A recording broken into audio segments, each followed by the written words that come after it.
ସମଗ୍ର ବିଶ୍ୱ ଜାଣିଛି ଆଚାର୍ଯ୍ୟ ଚାଣକ୍ୟ କିପରି ନିଜର ଅପମାନର ପ୍ରତିଶୋଧ ନେବା ପାଇଁ ଜଣେ ସାଧାରଣ ବ୍ୟକ୍ତିକୁ ରାଜା କରିପାରିଥିଲେ। ସେ ରାଜନୀତି, କୂଟନୀତି, ଅର୍ଥବ୍ୟବସ୍ଥା, ସୈନ୍ୟ ରଣନୀତିରେ ପାରଙ୍ଗମ ଥିଲେ। ଏସବୁର ଅନୁଭବକୁ ନେଇ ସେ ଅର୍ଥଶାସ୍ତ୍ର ନାମକ ପୁସ୍ତକ ଲେଖିଛନ୍ତି। ଆଜିଠାରୁ ପ୍ରାୟ 2300 ବର୍ଷ ପୂର୍ବେ ସେ ନୀତି ସବୁ ଦେଇଛନ୍ତି।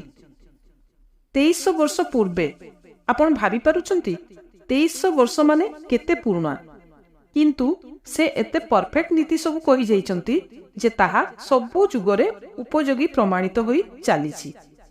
ଆଜିର ମଡର୍ଣ୍ଣ ଯୁଗରେ ମଧ୍ୟ ତାହା ଆପ୍ଲିକେବୁଲ।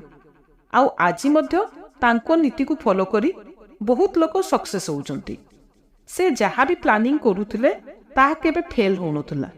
ସେ ଆଗ ପଛ ଭାବୁଥିଲେ, ତାହାର ପରିଣାମ ବିଷୟରେ ଚିନ୍ତା କରୁଥିଲେ।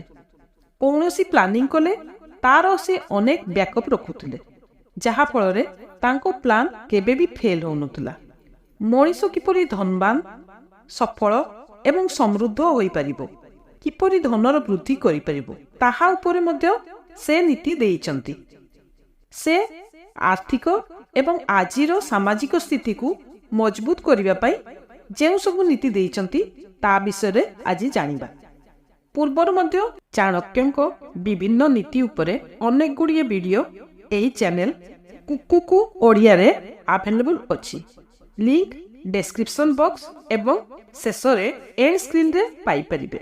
ଭିଡ଼ିଓ ଦେଖନ୍ତୁ ଏବଂ ନୀତିଗୁଡ଼ିକର ଲାଭ ଉଠାନ୍ତୁ। ଆଚାର୍ଯ୍ୟ ଚାଣକ୍ୟ ଆର୍ଥିକ ଏବଂ ଆଜିର ସାମାଜିକ ସ୍ଥିତିକୁ ମଜବୁତ କରିବା ପାଇଁ ଯେଉଁ ନୀତି ସବୁ ଦେଇଛନ୍ତି ସେ ବିଷୟରେ ଜାଣିବା। ପ୍ରଥମ ପଏଣ୍ଟ ଆମକୁ ଭଲ ଭାବରେ ବୁଝିନେବା ଉଚିତ। ଯଦି ମଣିଷ ପାଖରେ କେବଳ ପୁସ୍ତକ ଜ୍ଞାନ ଅଛି କିନ୍ତୁ କିଛି ପ୍ରାକ୍ଟିକାଲ ନଲେଜ ନାହିଁ, ତେବେ ସଫଳ ହେବା ବହୁତ କଠିନ।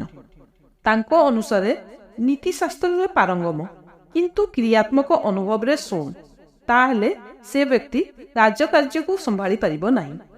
ଅର୍ଥାତ୍ ଆଜିର ଯୁଗରେ ଦେଖନ୍ତୁ, ଯଦି ଆମ ପାଖରେ କେବଳ ଥିଓରିଟିକାଲ ଜ୍ଞାନ ଅଛି ହ୍ୱେରାଜ୍ ପ୍ରାକ୍ଟିକାଲ ନଲେଜ କିଛି ନାହିଁ, ତେବେ ଆମେ ସକ୍ସେସ୍ ହୋଇପାରିବା ନାହିଁ। ସଫଳତା ପାଇଁ ପ୍ରାକ୍ଟିକାଲ ଜ୍ଞାନ ଜରୁରୀ।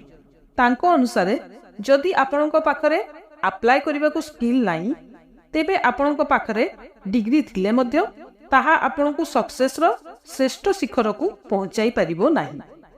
ଆପଣ ବଡ଼ ବଡ଼ ଇନଷ୍ଟିଚ୍ୟୁଟ୍ରୁ ପାଠ ପଢ଼ିଥାନ୍ତୁ, କିନ୍ତୁ ଆପଣ ଯଦି ସେ ଜ୍ଞାନକୁ ନିଜ ଫିଲ୍ଡରେ ୟୁଟିଲାଇଜ୍ କରିପାରୁନାହାନ୍ତି, ତାହେଲେ ଆପଣଙ୍କ ଜ୍ଞାନର କୌଣସି ଭ୍ୟାଲୁ ନାହିଁ। ତେଣୁ ଯେଉଁ ଫିଲ୍ଡରେ ବି ଆମେ ଶିକ୍ଷା ଗ୍ରହଣ କରୁଛେ ସେଥିରୁ ପ୍ରାକ୍ଟିକାଲ ନଲେଜ ନେବା ମଧ୍ୟ ଜରୁରୀ, ଯାହାଦ୍ୱାରା ଆମେ ତାକୁ ଲାଇଫରେ ଆପ୍ଲାଏ କରିପାରିବା। ଦ୍ୱିତୀୟତଃ, ଯେଉଁଠାରେ ଆପଣଙ୍କର ନିଜ ପୋଟେନ୍ସିଆଲର, ନିଜ ସ୍କିଲ୍ର ବେଟର ୟୁଟିଲାଇଜେସନ୍ ହୋଇପାରିବ, ସେପରି ପରିବେଶର ସମ୍ପର୍କରେ ରହିବା ଉଚିତ। ଧରାଯାଉ ଆପଣ ଗୋଟେ ରାଜ୍ୟରେ ଅଛନ୍ତି, ଆଉ ସେଠାରେ ଆପଣଙ୍କର ଯୋଗ୍ୟତାର ବେଟର ୟୁଟିଲାଇଜେସନ୍ ହୋଇପାରୁନାହିଁ, ତେବେ ଆପଣ ନିଶ୍ଚିତ ଭାବରେ ଅନ୍ୟ ରାଜାର ସମ୍ପର୍କରେ ଯିବା ଉଚିତ ଏବଂ ତାଙ୍କ ପାଖରେ ନିଜର ସ୍କିଲ୍ର ପ୍ରଦର୍ଶନ କରିବା ଉଚିତ। ଏଥିରେ କୌଣସି ଭୁଲ ନାହିଁ, କିନ୍ତୁ ଆଚାର୍ଯ୍ୟ ଚାଣକ୍ୟ ଦୃଢ଼ତାର ସହିତ କହିଛନ୍ତି, ଯଦି ଆପଣ ରାଜା ବଦଳୁଛନ୍ତି ବା ନିଜର କମ୍ପାନୀ ବଦଳୁଛନ୍ତି ବା ନିଜର ପାର୍ଟି ବଦଳୁଛନ୍ତି, ଏପରି ସ୍ଥିତିରେ ଆପଣଙ୍କୁ କେବଳ ନିଜ ସ୍ୱାର୍ଥର ପୋଷଣ କରିବା ଉଚିତ ନୁହେଁ, ଅପିତୁ ତାଙ୍କ ହିତ ପାଇଁ ମନ ପ୍ରାଣ ଦେଇ କାମ କରିବା ଉଚିତ। ତେଣୁ ଯଦି ଆପଣ ନିଜର ସାମର୍ଥ୍ୟକୁ ପ୍ରୁଭ୍ କରିବା ପାଇଁ ବର୍ତ୍ତମାନର ଜବ୍ ଛାଡ଼ୁଛନ୍ତି, ତେବେ ଆପଣ କେବଳ ନିଜର ସ୍ୱାର୍ଥକୁ କିମ୍ବା ନିଜର ଫାଇଦାକୁ ଦେଖନ୍ତୁ ନାହିଁ, ବରଂ ସେଠାକାର ଉନ୍ନତି ପାଇଁ ପୂର୍ଣ୍ଣ ରୂପେ ସମର୍ପିତ ହୋଇ ନିଜର ସ୍କିଲ୍ର ପ୍ରଦର୍ଶନ କରନ୍ତୁ। ଏହାଛଡ଼ା ଯେଉଁ ରାଜା ପାଖକୁ ଆପଣ ଯାଉଛନ୍ତି ତାଙ୍କୁ ଶାସ୍ତ୍ର ଅନୁକୂଳ ସମ୍ମତି ଦେବା ଉଚିତ। ଅର୍ଥାତ୍ ଶାସ୍ତ୍ର ଅନୁସାରେ ଆପଣଙ୍କର ଯେଉଁ ବୁଦ୍ଧି ଅଛି ତାହା ଦ୍ୱାରା ତାଙ୍କୁ ସାହାଯ୍ୟ କରିବା ଉଚିତ। ତାଙ୍କ ଅନୁସାରେ ତାଙ୍କୁ ଶାସ୍ତ୍ର ଅନୁକୂଳ ସମ୍ମତି ଦେବା ଉଚିତ। ଏପରି ନୁହେଁ କି ଏପଟ ସେପଟର ପ୍ଲାନ୍ ଦେଇ ତାଙ୍କୁ ଅଡୁଆରେ ପକାଇଦେବା ଠିକ୍ ନୁହେଁ। ତାଙ୍କ ଅନୁସାରେ ଅତି ଆବଶ୍ୟକ ବିଷୟରେ ରାଜା ଯେବେ ଆପଣଙ୍କ ଠାରୁ କିଛି ବୁଝିବାକୁ ଚାହାନ୍ତି, ତେବେ ଆପଣ ନିର୍ଭୀକତା ପୂର୍ବକ ତାଙ୍କୁ ମାର୍ଗଦର୍ଶନ କରିବା ଉଚିତ। ତାଙ୍କ ପାଖରେ ଆପଣ ନିଜର ସମ୍ପୂର୍ଣ୍ଣ ନିଷ୍ଠା ପ୍ରଦର୍ଶନ କରିବା ଉଚିତ। ତେଣୁ ଆପଣ ଯେତେବେଳେ ନିଜର ଜବ୍କୁ ସୁଇଚ୍ କରୁଛନ୍ତି, ତେବେ ସେଠାରେ ଆପଣ କେବଳ ନିଜ ସ୍ୱାର୍ଥକୁ ଦେଖନ୍ତୁ ନାହିଁ କି ମୋତେ କେବଳ ଆଗକୁ ବଢ଼ିବାର ଅଛି, ଉନ୍ନତି କରିବାର ଅଛି, ଏପରି ମନୋଭାବ ରଖନ୍ତୁ ନାହିଁ। ବରଂ ପୂର୍ଣ୍ଣ ଶ୍ରଦ୍ଧାର ସହିତ ନିଜ ଭିତରେ ଥିବା ପୋଟେନ୍ସିଆଲ, ନିଜର ସ୍କିଲ୍କୁ ୟୁଟିଲାଇଜ୍ କରି ସେ କମ୍ପାନୀକୁ ବା ସେ ପାର୍ଟିକୁ ଆଗକୁ ବଢ଼ିବା ପାଇଁ ସାହାଯ୍ୟ କରନ୍ତୁ। 3 ସବୁ ଯୁଗରେ ସବୁ ମଣିଷ, ଛୋଟ ହେଉ ବା ବଡ଼ ହେଉ, ସମସ୍ତେ ସଫଳତା ଚାହାନ୍ତି। ଆଚାର୍ଯ୍ୟ ଚାଣକ୍ୟ ସଫଳତାକୁ ସିଦ୍ଧି ବୋଲି କହିଛନ୍ତି ଏବଂ ଏହାକୁ ଶକ୍ତି ବା ବଳ ସହିତ ଯୋଡ଼ି କରି ସେ ବ୍ୟାଖ୍ୟା କରିଛନ୍ତି। ତାଙ୍କ ଅନୁସାରେ ସିଦ୍ଧି ଅର୍ଥାତ୍ ସୁଖ। ସେ କୁହନ୍ତି ସଫଳତା ଅର୍ଥାତ୍ ଶକ୍ତି ଆଉ ସୁଖର ଇଣ୍ଟର ରିଲେସନ୍। ଯେହେତୁ ସଫଳତା ଶକ୍ତି ସହିତ ରିଲେଟେଡ୍, ତେଣୁ ସଫଳତା ବା ସିଦ୍ଧିକୁ ସେ ବିସ୍ତାର ପୂର୍ବକ ବୁଝେଇ କହିଛନ୍ତି ସଫଳତା 3 ପ୍ରକାରର। 1 ମନ୍ତ୍ର ଶକ୍ତି, 2 ପ୍ରଭୁ ଶକ୍ତି, 3 ଉତ୍ସାହ ଶକ୍ତି। ଏବଂ ଏଥିରୁ 3 ପ୍ରକାରର ସିଦ୍ଧି ମିଳେ। ଯେପରି ମନ୍ତ୍ର ଶକ୍ତି ହେଲା ଜ୍ଞାନର ଶକ୍ତି ଏବଂ ଏଥିରୁ ଯେଉଁ ସଫଳତା ମିଳେ ବା ସିଦ୍ଧି ମିଳେ ତାହା ହେଲା ମନ୍ତ୍ର ସିଦ୍ଧି। ଆମେ ଯେବେ ଜ୍ଞାନକୁ ଆଧାର କରି ସଫଳତା ପାଉ, ଯେପରି କୌଣସି ଭଲ ଗୁରୁ ବା ଶିକ୍ଷକଠାରୁ ଆମେ ଜ୍ଞାନ ଗ୍ରହଣ କଲୁ ଆଉ ସେ ଫିଲ୍ଡରେ ସଫଳତା ପାଇଲୁ, ତେବେ ଏହା ହେଲା ଜ୍ଞାନ ସିଦ୍ଧି ବା ମନ୍ତ୍ର ସିଦ୍ଧି। ଏହାପରେ 2 ସେ କୁହନ୍ତି ପ୍ରଭୁ ଶକ୍ତି ଅର୍ଥାତ୍ ପ୍ରଭୁତା ବା ଆପଣଙ୍କର ଯେଉଁ ପାୱାର ଅଛି ସେଥିରୁ ଯେଉଁ ସିଦ୍ଧି ମିଳେ ତାକୁ ପ୍ରଭୁ ଶକ୍ତି କୁହାଯାଏ। ଉଦାହରଣ, ସମାଜରେ ଆପଣଙ୍କର ଦବଦବା ବା ପାୱାର ଅଛି, ବା ଆପଣ ଏତେ ଭଲ ଲୋକକୁ ବୁଝାନ୍ତି ବା ଭାଷଣ ଦିଅନ୍ତି, ଲୋକେ ଆପଣଙ୍କୁ ଶୁଣିବାକୁ ଭଲ ପାଆନ୍ତି, ଆପଣଙ୍କୁ ଫଲୋ କରନ୍ତି, ତେବେ ଆପଣଙ୍କ ପ୍ରଭୁ ଶକ୍ତି ଆସିଯାଏ। ସେହିପରି ଆପଣଙ୍କର ଶାରୀରିକ ଶକ୍ତି ମଧ୍ୟ ହୋଇପାରେ। ଏବେ ଦେଖନ୍ତୁ, ଆପଣଙ୍କ ପାଖରେ ମନ୍ତ୍ର ଶକ୍ତି ଅଛି, ପ୍ରଭୁ ଶକ୍ତି ଅଛି, କିନ୍ତୁ ଆପଣଙ୍କ ପାଖରେ ଉତ୍ସାହ ଶକ୍ତି ନାହିଁ, ତେବେ ଆପଣ ଫେଲ୍ ହୋଇଯିବେ। ଆପଣ ଯେତେ ବିଦ୍ୱାନ ଥାଆନ୍ତୁ ନା କାହିଁକି, ଆପଣଙ୍କର ଯେତେ ପ୍ରଭୁତ୍ୱ ଥାଉ ନା କାହିଁକି, କିନ୍ତୁ ଯଦି ଉତ୍ସାହ ଶକ୍ତି ନାହିଁ, ତେବେ ଆପଣ କୌଣସି କାମ କରିବାକୁ ଇଚ୍ଛା ହିଁ କରିବେ ନାହିଁ। ଇଚ୍ଛା ନଥିଲେ ସଫଳତା ମିଳିବା ଅସମ୍ଭବ। ତେଣୁ ଉତ୍ସାହ ଶକ୍ତି ବହୁତ ଇମ୍ପୋର୍ଟାଣ୍ଟ। ଚାଣକ୍ୟଙ୍କ ଅନୁସାରେ ଯେଉଁ ରାଜା ପାଖରେ ଏହି 3ଟି ଯାକ ଶକ୍ତି ଅଛି ବା ସିଦ୍ଧି ଅଛି, ସେ ହିଁ ଶ୍ରେଷ୍ଠ ରାଜା ବୋଲି ଜାଣନ୍ତୁ। ଏବଂ ଯେଉଁ ରାଜା ପାଖରେ ଏ 3ଟି ନାହିଁ, ସେ ହେଲା ଅଧମ ରାଜା। ଏବଂ ଯାହା ପାଖରେ 3ଟି ଭିତରୁ 1 ବା 2ଟି ସିଦ୍ଧି ଅଛି, ସେ ହେଲା ମଧ୍ୟମ ରାଜା।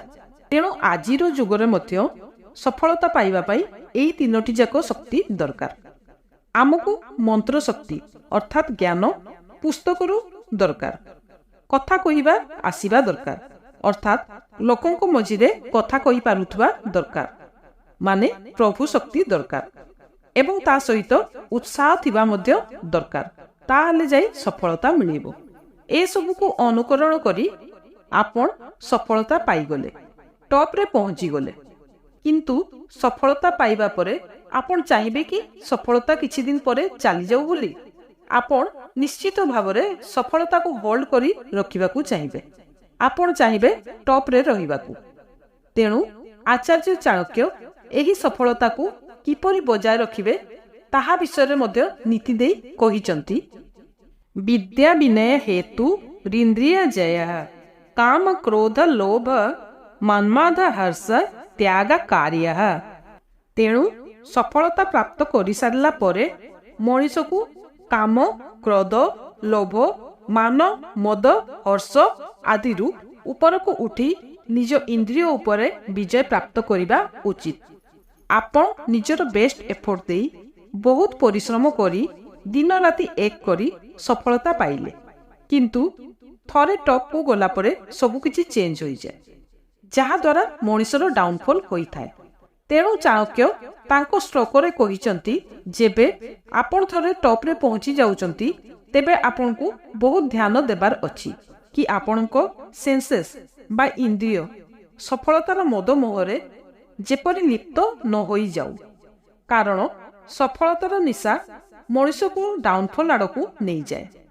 ଆହୁରି ମଧ୍ୟ ଚାଣକ୍ୟ କହିଛନ୍ତି, କୌଣସି ରାଜା ଯଦି ନିଜ ଯୋଗ୍ୟତା ବଳରେ ଯଦି ସମଗ୍ର ପୃଥିବୀକୁ ନିଜ ଅକ୍ତିଆରରେ କରିନେଉଛି, ଅର୍ଥାତ୍ ସମଗ୍ର ପୃଥିବୀ ଉପରେ ସେ ରାଜୁତି କରିବାର ଯୋଗ୍ୟତା ହାସିଲ କରିନେଉଛି, କିନ୍ତୁ ସେ ଯଦି ନିଜ ଇନ୍ଦ୍ରିୟ ଭୋଗରେ ଲାଗି ରହୁଛି, ତେବେ ବହୁତ ଶୀଘ୍ର ତାର ପତନ ହୋଇଯିବ।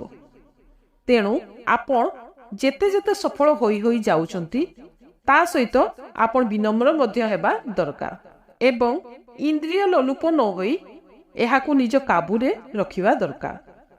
ତେଣୁ ଯଦି ସଫଳତାକୁ ଜୀବନଯାକ ବଜାୟ ରଖିବାକୁ ଚାହୁଁଛନ୍ତି, ତେବେ ଚାଣକ୍ୟଙ୍କ ନୀତିକୁ ଫଲୋ କରି ନିଜ ଇନ୍ଦ୍ରିୟକୁ ବଶ କରିବାକୁ ହିଁ ପଡ଼ିବ। ଧନ୍ୟବାଦ।